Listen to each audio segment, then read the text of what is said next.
Texas Senator Ted Cruz is proposing federal legislation that would let states opt out of accepting Syrian refugees. Governor Greg Abbott, who's suing the feds over this issue, joined Senator Cruz to show his support. Fox 4's Deanna Zoga is live with reaction to this latest turn, happening a day after a Syrian family arrived in Dallas. Deanna.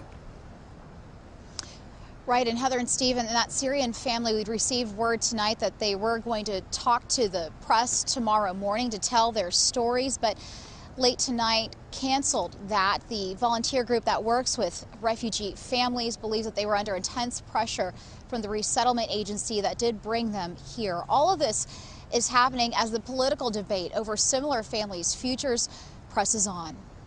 This is for the 4-year-old girl. Knowing refugee children often come to the U.S. with very little. And the 7-year-old boy can pick between those two.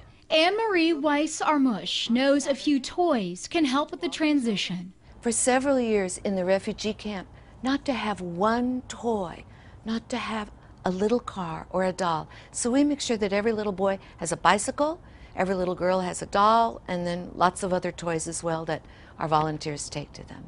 The most recent arrivals, a Syrian family, planned to tell their story at a press conference Wednesday, but backed out Tuesday night. They really would like to speak to the media. They would like to tell their story. Unfortunately, there's a lot of pressure for them not to do that, but I hope that at some point in the future they will be able to explain. An otherwise ordinary family of refugees from Syria, attracting national attention as Texas leaders push additional restrictions on similar resettlements. We cannot allow charity for some to compromise the safety for all.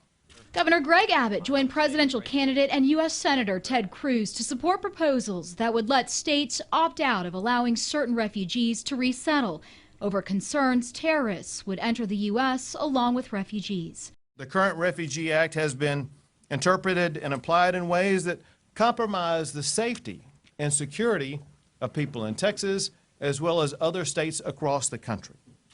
We face an enemy who has stated their intention to bring death to America.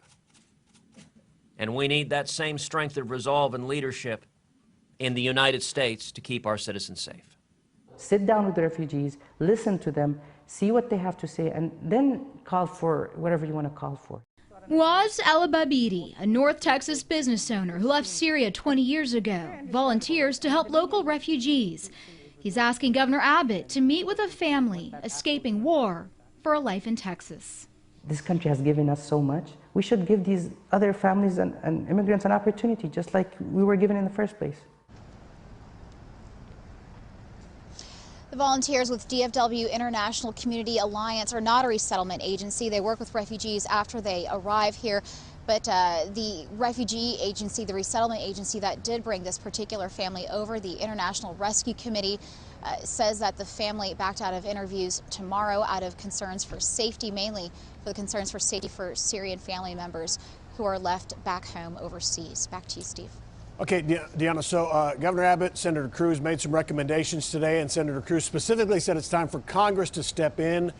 What exactly does he want to happen?